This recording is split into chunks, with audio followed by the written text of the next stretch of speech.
NBC has announced plans for a spin-off to the hit series Suits, which will be set in Los Angeles.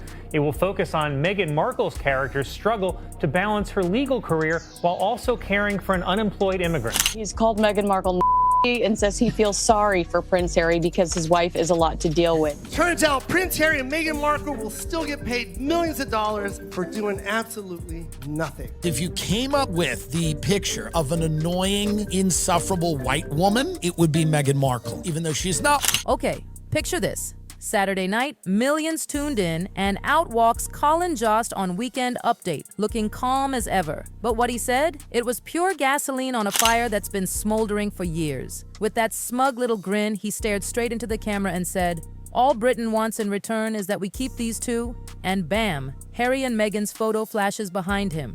The crowd? Oh, they didn't just laugh. They exploded.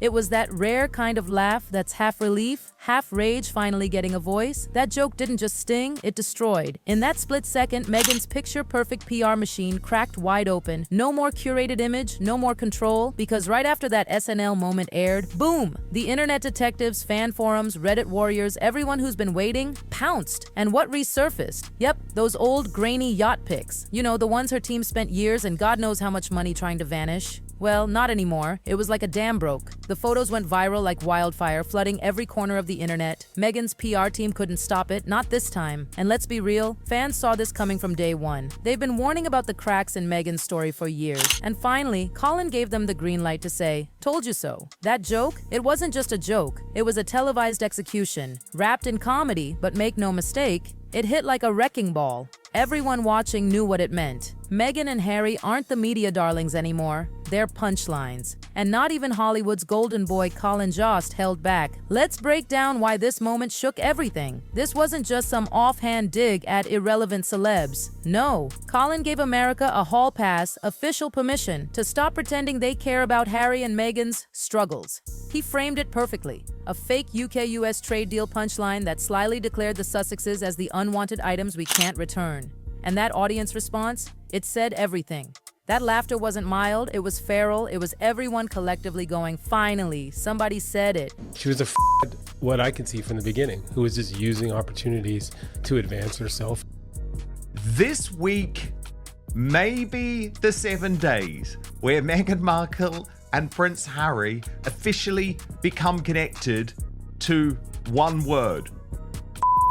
And here's the genius of Colin's burn. He didn't over-explain. He didn't say, here's why this is funny. He just knew his audience already got it, that Harry and Meghan have turned into global eye rolls, that their victim act wore thin a long time ago. He assumed everyone watching already saw through the facade, and he was right. Fans had been calling it for years, how Hollywood would eventually turn on Meghan once they realized they were just props in her publicity circus. And now, Saturday Night Live just backed them up in front of the whole world. The timing couldn't be juicier either. Meghan had just flung another desperate attempt to stay relevant, and SNL was like, girl, bye. See, comedy has this magical ability to say what news anchors can't. It slices through PR nonsense and gets right to the cultural gut punch. And Colin's joke? It wasn't just funny, it was Hollywood saying, the Sussex era is over. Their brand, radioactive. I'd love it when an American broadcast television network and a comedy institution like Saturday Night Live takes a swipe showing how much of a B Meghan Markle is. Let's get one thing clear. Fans knew way before the press caught on that Meghan's entire poor me act was going to collapse under its own hypocrisy. Privacy queen? Please. She practically lived on red carpets, claimed to champion women and minorities, then ghosted every woman or person of color who helped her get ahead.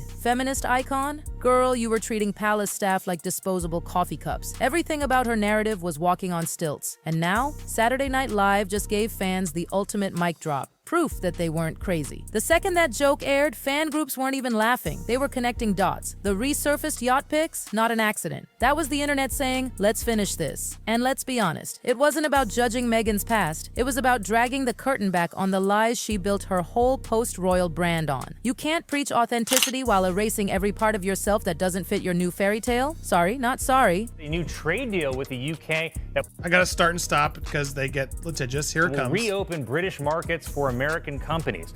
All that Britain demands in return is that we keep these two.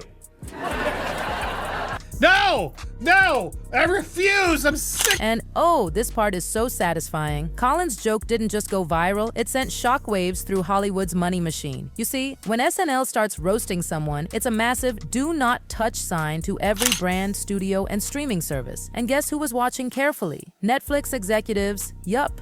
They had bet big on Harry and Meghan, poured millions into deals banking on their sympathetic victim's image. But now, that image is gone. Poof! Colin's joke gave everyone permission to ditch them and make it look classy. Brands that once tripped over themselves to dress Meghan, ghosted, red carpet invites, drying up, Ellen, Oprah, Clooney's, crickets. This wasn't personal, it was business. And business said, being associated with Meghan Markle is officially bad for the bottom line. Hollywood doesn't do loyalty, it does profit, and the Sussexes are no longer worth the risk. Is it a bad look for Meghan to still refer to herself a royal? What makes this moment absolutely delicious is that it proves fans were right again. They said the image Meghan sold to the public didn't match what insiders knew. And now, Hollywood's peeling back the curtain. Behind the scenes, the SNL joke didn't just spark outrage, it sparked a mass exodus. The industry knew Meghan's protective PR shield was gone, and they pounced.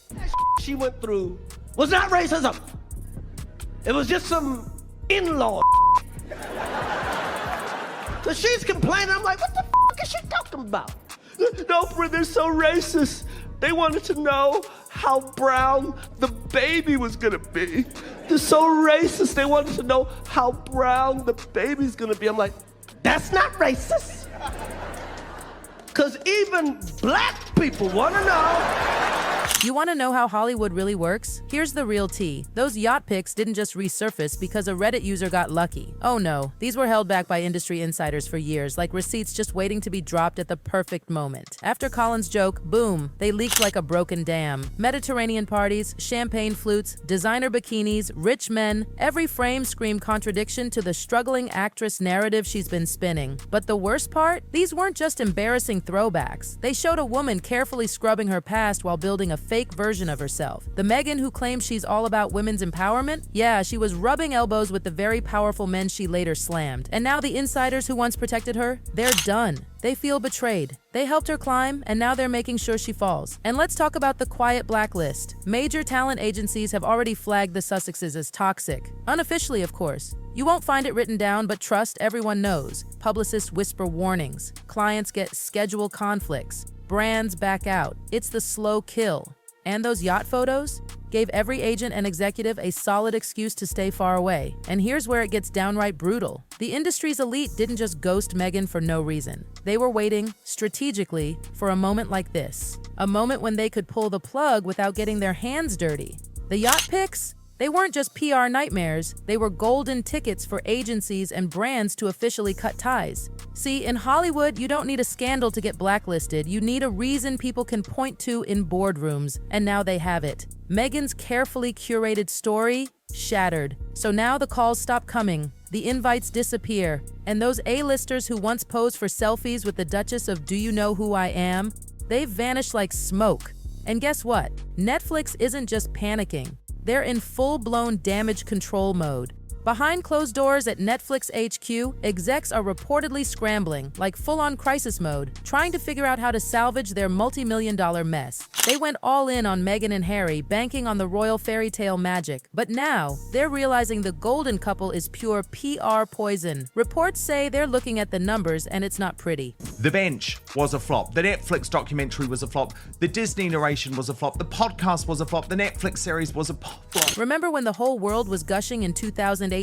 The modern monarchy, the biracial American actress revolutionizing royal traditions?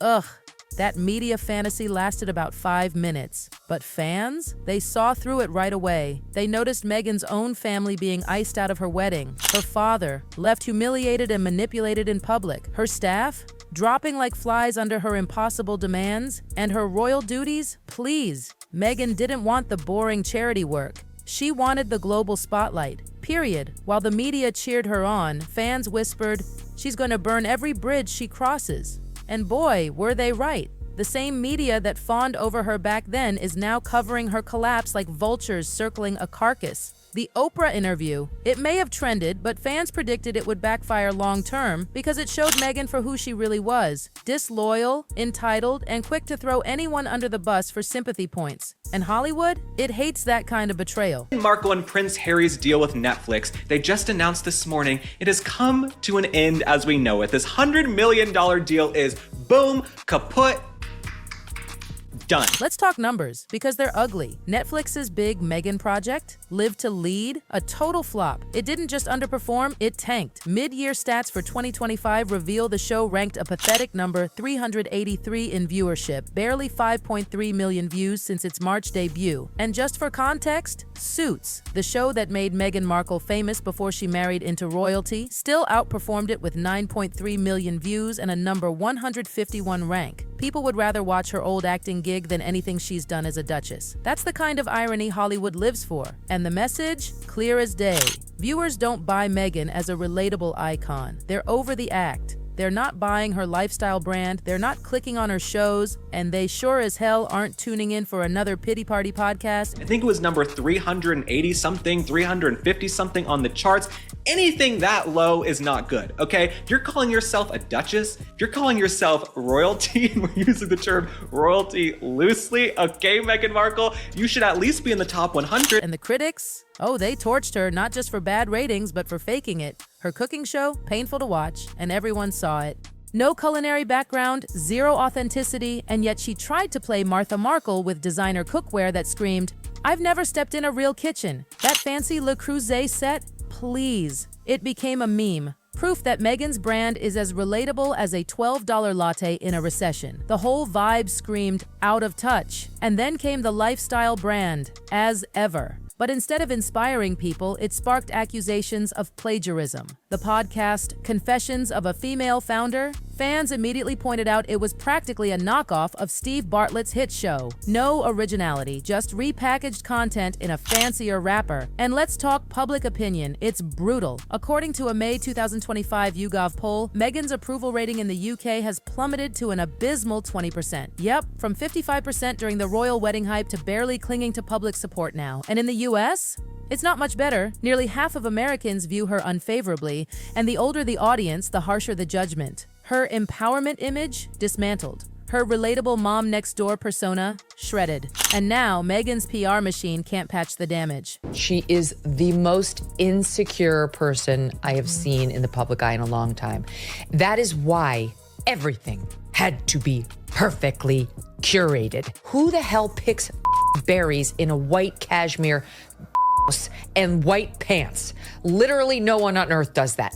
And like this garden, which is like the most over the top. And the most damning part? Hollywood has finally turned its back, and not even quietly. Industry insiders are whispering that Meghan's usefulness has officially expired. Former high-profile friends, ghosted, collaborations, canceled before they even start, and financial pressure mounting. Archewell, Meghan and Harry's passion project, has been a flop factory. Harry's Polo series ranked a humiliating 3,436. It barely cracked 500,000 views. That's not just underperforming, that's invisible. And Meghan's public appearances, yikes. At one recent event, when someone brought up her over-the-top lifestyle while families are struggling, her reaction was disbelief. She didn't get it. She couldn't understand why people were upset. It was the perfect snapshot of why she's so out of sync with reality. And guess what? She's still pushing new projects, still announcing more Netflix content, more lifestyle expansions, more visionary brand pivots. But fans and industry insiders, they're not buying it. They know the ship has sailed, and it's taking Meghan's icon status with it. Because what we're witnessing isn't just another celebrity scandal. This is a full-blown reputational collapse. And the people who saw it coming, the fans, are the ones getting the last word.